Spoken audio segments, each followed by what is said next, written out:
Hi hello welcome back to our channel Prasanna's world.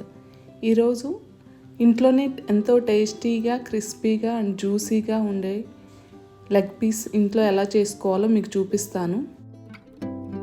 నేను ఇక్కడ బాగా వాష్ చేసిన 4 లెగ్ పీసెస్ తీసుకొని 1 spoon of ginger garlic paste and 1 spoon of chicken masala and 1 spoon of dhania powder and 1 spoon of karam. మీకు ఎంత తినాలనుకుంటే అంత వేసేసుకోవచ్చండి. And టేస్ట్కి తగ్గట్టు సాల్ట్ అండ్ 1 చెక్క నిమ్మబద్ద పిండి వేసుకున్నాను. తర్వాత ఈ మసాలాలన్నీ ముక్కలకి పట్టే విధంగా బాగా కలుపుకోవాలి.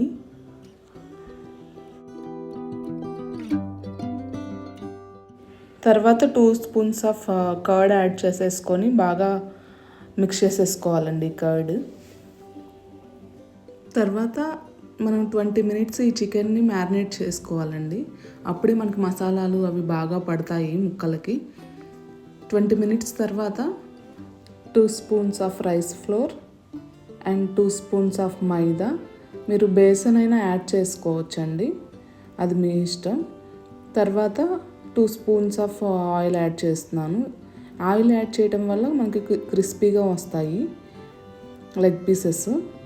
ఇలా యాడ్ చేశాక ఆయిల్ బాగా ఈ ఫ్లోర్ అంతా మిక్స్ అయ్యేటట్టు ముక్కలకి కలుపుకోవాలండి బాగా. మనం ఎటువంటి వాటర్ యాడ్ చేసి మిక్స్ చేయాల్సిన పని లేదండి. అందులో ఉన్న కర్డ్, జింజర్ వాటిలో ఉన్న వాటరే సరిపోద్ది. అండ్ లెమన్ పిండుకున్నాం కదా, వాటిలో ఉన్న వాటరే సరిపోద్ది. ఎటువంటి వాటర్ యాడ్ చేయొద్దు. ఇలా బాగా మిక్స్ చేసేసుకొని కోటింగ్ ఇవ్వాలండి. తర్వాత 1 ఎగ్ యాడ్ చేశాను. మనకి కోటింగ్ బాగా వస్తుందండి, అతుక్కుంటుంది ఊడకుండా మనం ఫ్రై చేసే అప్పుడు. అందుకని 1 ఎగ్ యాడ్ చేశాను. ఎగ్ యాడ్ చేసేసి బాగా కలిపేసుకోవాలండి.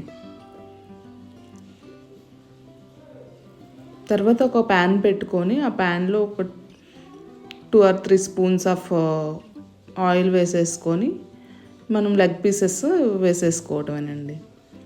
మనం ఎప్పుడు మంట అనేది లో ఫ్లేమ్లో ఉండాలండి. హైలో పెడితే ఊరికే మాడిపోతాయి, లోపల ఉడకవు. సో లో ఫ్లేమ్లో పెట్టేసుకొని స్లోగా టర్న్ చేసుకుంటా ఫ్రై చేసేసుకోవటమేనండి. ముక్కల్ని ఎప్పుడు ఎక్కువ కదపకండి, దానికి ఉన్న కోటింగ్ పోతుంది. చిన్నగా టర్న్ చేసుకుంటూ మనం ఫ్రై చేసేసుకోవాలి. చూసారా ఇలా ఫ్రై అయిపోయాక మనం ఇంకా సర్వింగ్ ప్లేట్లో తీసేసేసుకొని సర్వ్ చేసేసుకోవచ్చండి. ఈ గోల్డెన్ కలర్కి వస్తే చాలు. ఎంతో జ్యూసీగా క్రిస్పీగా ఉండే లెగ్ పీసెస్ రెడీ అయిపోయాయండి. ఈ లెగ్ పీసెస్ మనం సాస్తో అయినా ఈ బిర్యానీలో అయినా దేంట్లో తిన్నా చాలా టేస్టీగా ఉంటాయండి. మీకు నా రెసిపీ నచ్చినట్లయితే please like, share and subscribe to my channel. Thank you.